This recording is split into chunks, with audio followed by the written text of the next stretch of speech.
welcome back.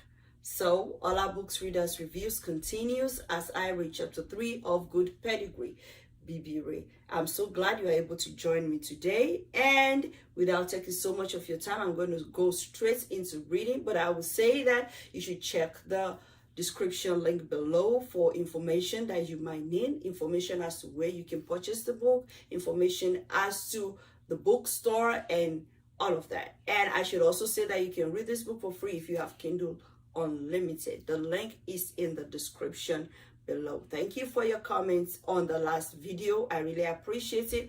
And do not forget, it is Olabooks Readers Reviews, where your reviews, your comments are welcome. Leave me the comments in the comment section and I will definitely reply to your comments. Thank you so much. So today's chapter is tagged 𝐥𝐤𝐬 and Bola Tito and 𝐥𝐤𝐬, and this is the picture you have preceding the chapter.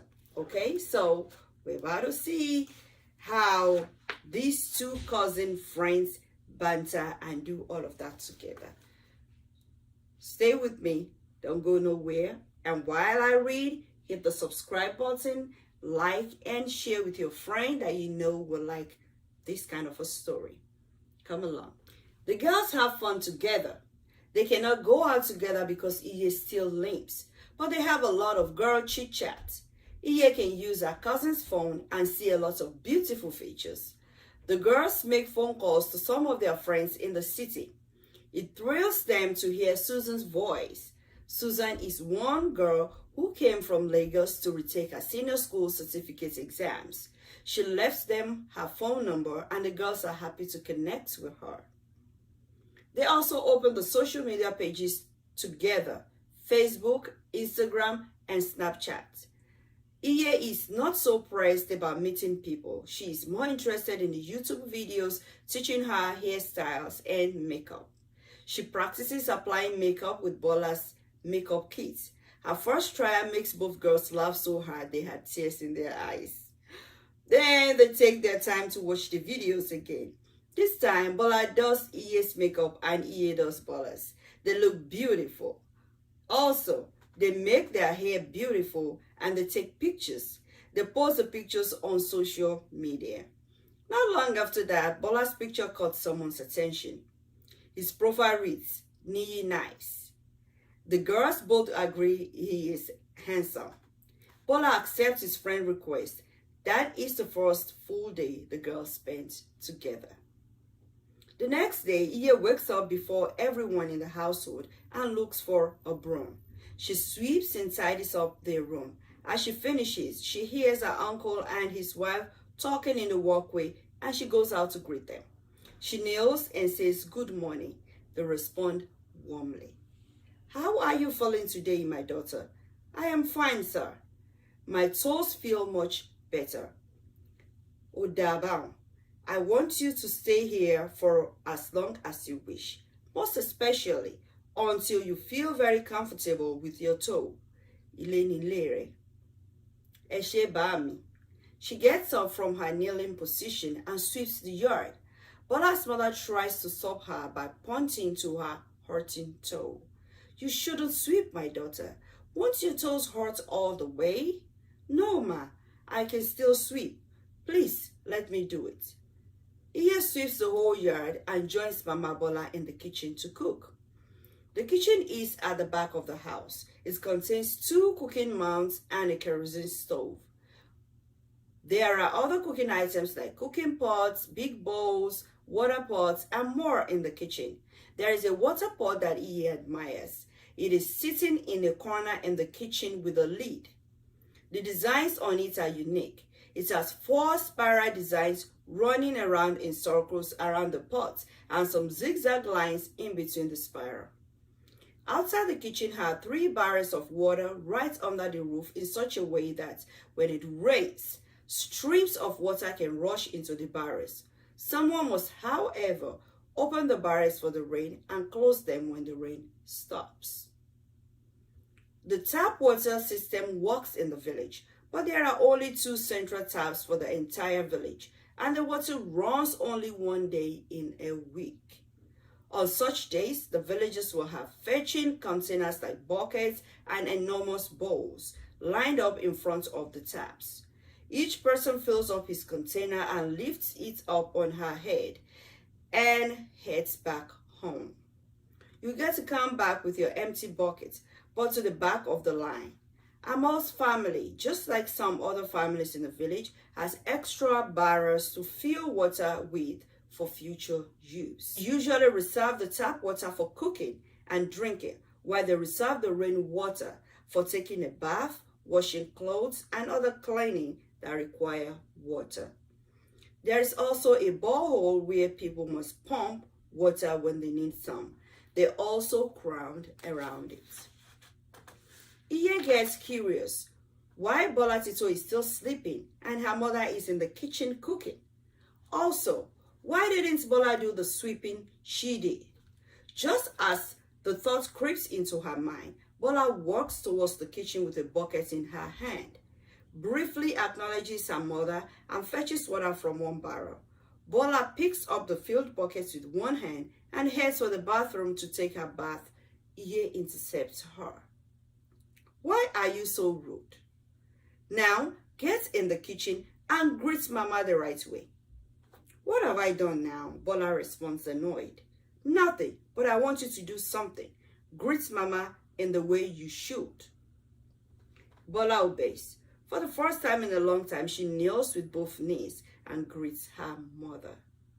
Her mother was on top of the world.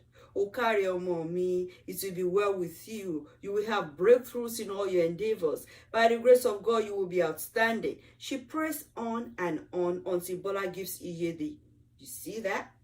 Look. Her mother seems to get the message. She stops praying for her and returns to her cooking. The girls know Bola has hurt her feelings by her reaction. 𝐸𝐤 scolds Bola with her eyes. What now? Bola asked. I just don't like the long talks that follow the morning greeting. That's all. Bola's mom replies her at this time. Every child that comes from a proper home gets morning blessings from their parents. This is a tradition. It ensures you do well in life. A wise child should cherish a parent's prayer. But if you do not want blessings, I cannot force you. Bola shrugs her shoulders and walks away. She glances at 𝐸𝐤 and sees her standing with her hands across her breast, giving her a questioning look. She turns back to her mother and says, I am sorry, Mommy. Amen to all your prayers. To 𝐸𝐤, she says, what more? We are cooking together. What? We are making your favorite, yams, 𝐸𝐤 says, smiling. Yams? Bola mimics. With what? What do you want? Her mother asked. Eggs with some pepper. Her mother frowns. Then she agrees with her. Check the chicken barn for some. 𝐸𝐤 and Bola excitedly run into the kitchen barn. They find 6 eggs. They pick them up and go back to the kitchen. 𝐸𝐤 stops Bola's mother from cutting the yams. She urges her to go back into the main house. 𝐸𝐤 and Bola will cook. The girls make a tasty breakfast and clean up the kitchen. They peeled and boiled the yams. They fried the eggs with groundnut oil, onions, and some fresh tomatoes and atarudo they picked from the backyard garden. To Bola's parents, 𝐸𝐤 is a miracle that has happened in their lives. They wish she will stay with them forever. Then the girls are alone again. They check their social media pages. Bola first. 𝐦𝐸 has sent 20 messages.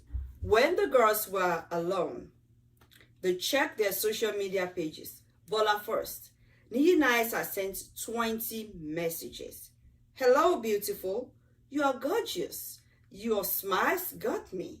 I wish you can see you. Such an innocent beauty. Your alluring eyes are like fire. The list goes on as the girls read and they both laugh. Bola motions to respond to the messages to 𝐸𝐤's amazement. What are you trying to do? Respond to his messages. And why, if I may ask? Because courtesy demands that you respond to a compliment. You want to tell me you don't know he's flirting with you? Sure, I know that. But what's wrong about me flirting back with a city boy? Really? You want to do this?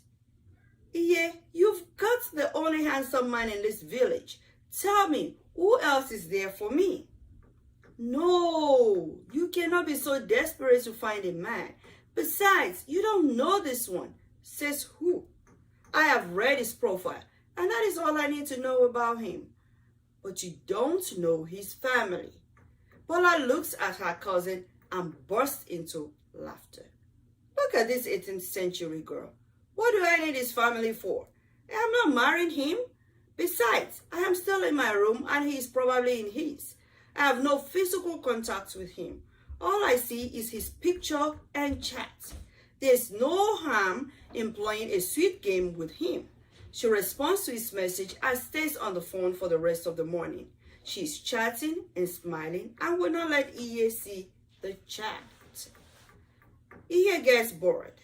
Just then she hears her brother's voice. Elated, she goes to him and gives him a hug. She shares some leftover food from breakfast with him and he confesses the food tastes good. 𝐸𝐤 tells him she saw the recipe to make the eggs from Bola's phone and her mother let them try it out. Would our mothers have allowed that? Fola asks his sister. Never, 𝐸𝐤 responds. We would have eaten the yams with thick red palm oil and some salt. They both burst out laughing. Seriously, Fola continues, they need to loosen their grip on us. They are too strict. I was thinking the same way before I got here, but I now have a different opinion. What do you mean? Bola is a spoiled brat, she whispered. She can do nothing for herself.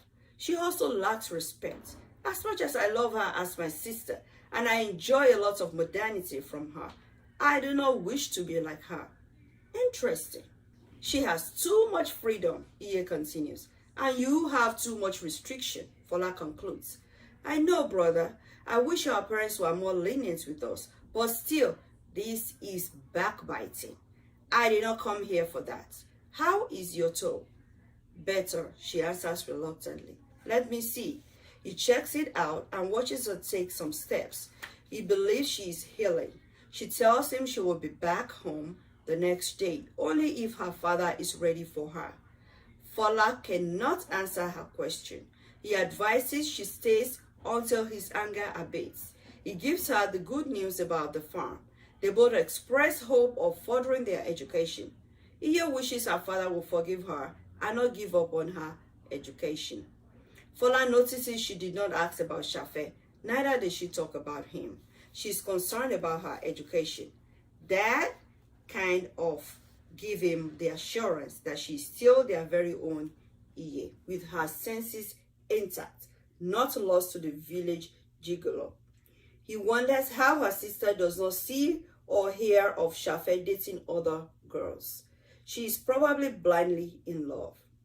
He thinks of talking to her about it, but since she did not start the subject, he let it slide. Fola must check on the laborer working on the farm. He believes they will have harvested a lot already. He expresses the pleasure of going with him, but he declines. She needs to rest her toe for the journey home the next day. If their uncle allows her to return home, and if their father's anger has dwindled, he asks of Bola as he gets ready to leave. 𝐸𝐤 calls on her, but gets no response. She explains to her brother she is chatting with a friend on her phone and probably too engrossed in her chat to want to stop. Fola smiles. I wish I had a phone. I want one too. And if I had one, I would not want to get off it too, Fola concludes. I am sure you will have one.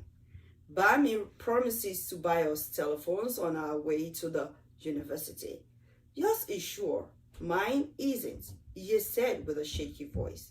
As they walk towards the mango tree, a stone's throw away from Amal's residence, Fola pats his sister on the back. Bami loves you, and you know it. Everyone knows this. Why would you want to ruin his love for you? Silence. Are you sure of what you're doing? Silence. A word is enough for the wise. Stay away from Shafe. He is not worth losing your education for. No man is worth it. �Y𝐤 drops a tear. Fola pats her back and walks away briskly. �Y𝐤 stays at the same spot with tears streaming down her face until Fola is out of sight. The fear of facing her father grips her. If Fola feels this way about her, what about her father? �Y𝐤 turns around and walks back to her mom's residence, only a few steps away. She sits on the front porch where she has entertained her brother, thinking about how she met Shafet when she was on an errand for her father. She was walking towards Adetoba, her father's friend's house, when she met him and greeted him as she continued to the house. Shafet followed her, pretending that he forgot to do something. He was also coming from Adetoba, who took Shafet's measurement for his new attire. Shafet asked for �Y𝐤's name. She was hesitant in answering the question. She wishes she had shunned him and walked away. If she had, she would not have been in the problem she's in now. Talk of the devil. Shafet shows up right there and then in front of their uncle's house. She gets up startled. Shafet, Shafet. �Y𝐤 ọkàn mi. It's me, 𝐦𝐨𝐬𝐤𝐿. I am just checking on you. You don't have to. I am fine. I have to be sure you are fine. And I miss you.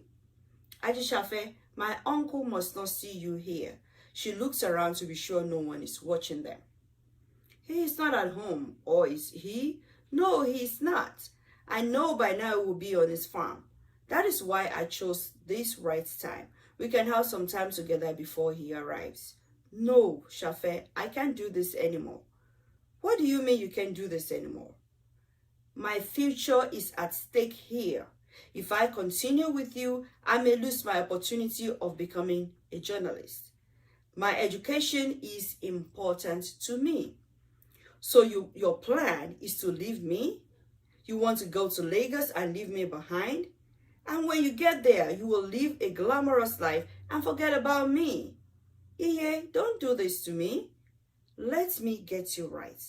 Are you saying you are post-smart attending a university all because you don't want to lose me? You want me to stay in this village and become a what? A wife with no form of formal education?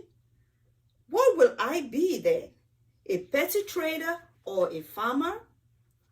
Those are not the only jobs you have around. You can be a hairdresser or a tailor like me. Thank you, Shafet, for your advice.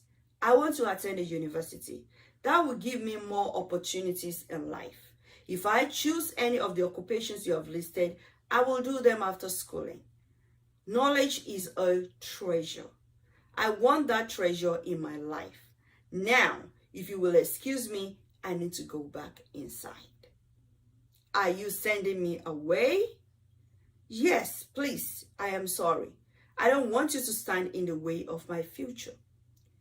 �Y𝐤, don't do this to me. Think about our future together. �Y𝐤 seems to think about a future with him. She realizes it does not exist in her future. Her future looks too different from his. If all he has in mind for her is to stay back in the village with him to become a miserable young girl of a village one-machine tailor, then they have nothing in common. Her family must be right. It is not right for her. We do not have a future together. I do not see it. I think you should leave. Just then, Bola comes out to witness the scene. Her cousin's last statement is unbelievable. Are you breaking up with him? Bola asked. If that's what you call it, yes. It's okay. I'll take my leave now, Shafet says. You are probably still upset with me. I'll give you some time. With that, he leaves. As he walks away, Bola holds her cousin by her arms, shakes vigorously, and asks if she is in her right senses. �Y𝐤 does not respond to her. She shoves her away and walks back to the room, where she steps into a floor littered with clothes. Bola Tito, what did you do? She screams at the top of her voice. Her tone scares Bola as she rushes to the room to see what has happened? What happened? Bola asked, still shaking.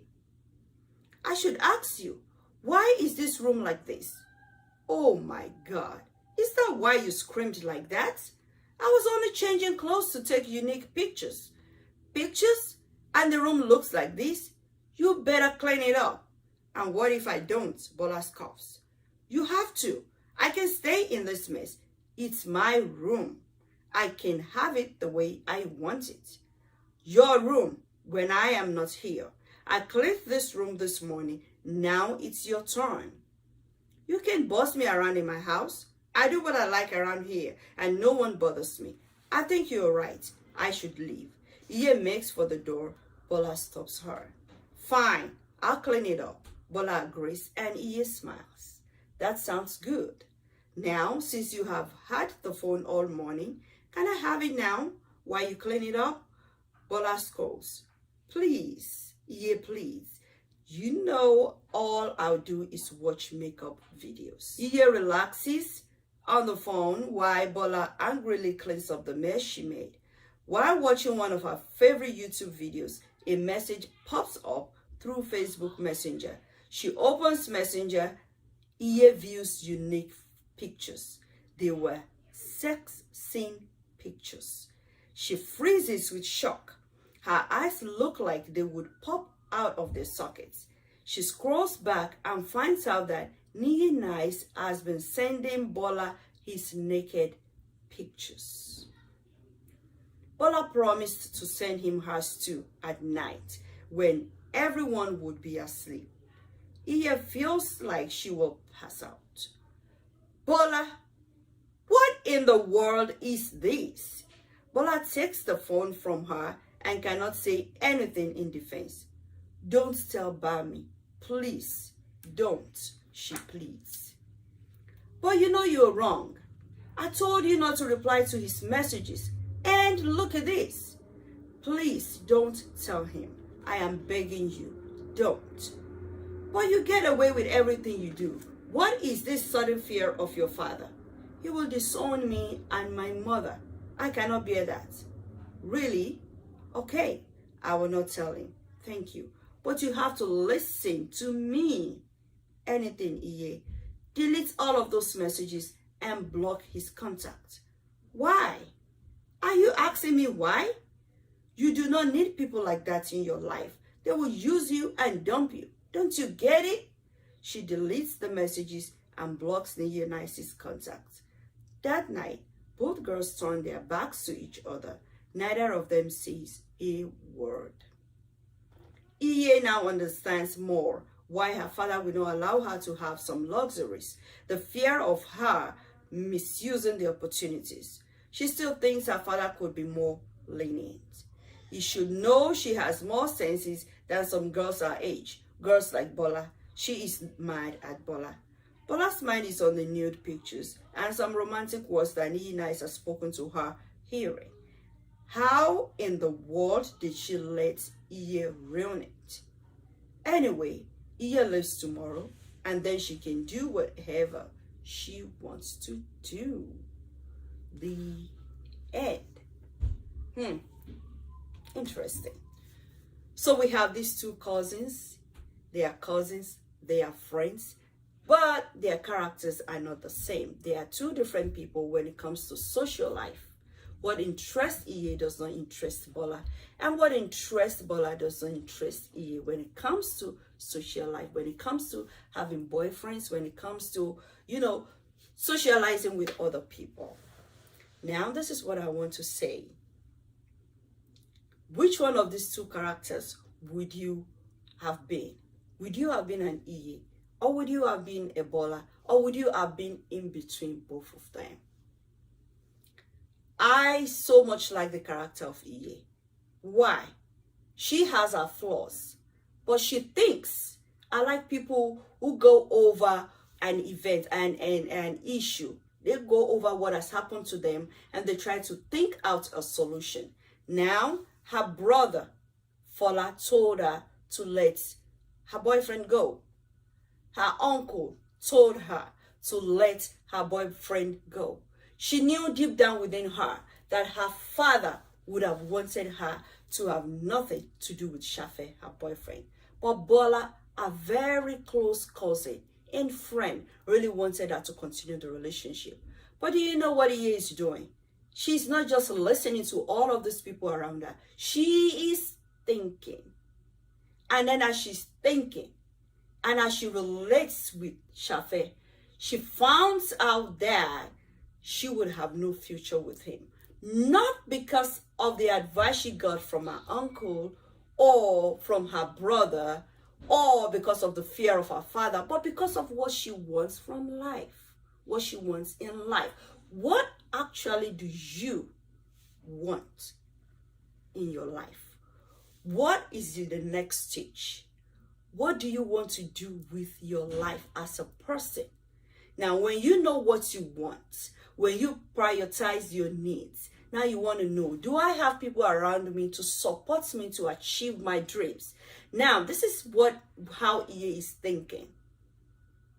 Will my boyfriend support my dreams? Now, from that short conversation she had with Fola, she found out that Fola was not in support of her dreams. Now, look at the other people that advised her. Her uncle, her brother, her father. They are all in support of her dreams. So she is making a choice, choosing the people who support her dreams. I believe this is how we all should be thinking. When we find ourselves at a crossroad, we don't know where to turn to. We need that little time to stay back and think and ask ourselves, what do I want? How will I get what I want? Do I have people around me that can help me get to where I want to be?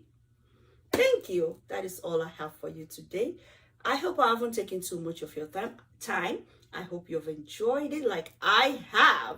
Now I am enjoying reading this story because I am sharing it with you. And that is something this channel does to me.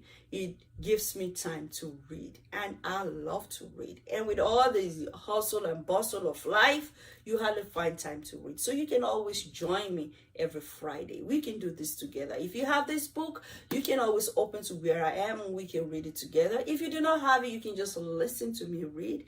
And let us all have fun together. Reading is fun, especially when you have a book you're interested in. If you have not subscribed, hit the subscribe button and let's grow this channel together. See you in my next video when I will be reading chapter 4. Thank you for joining me. Have a fantastic, fabulous, and great time. Bye.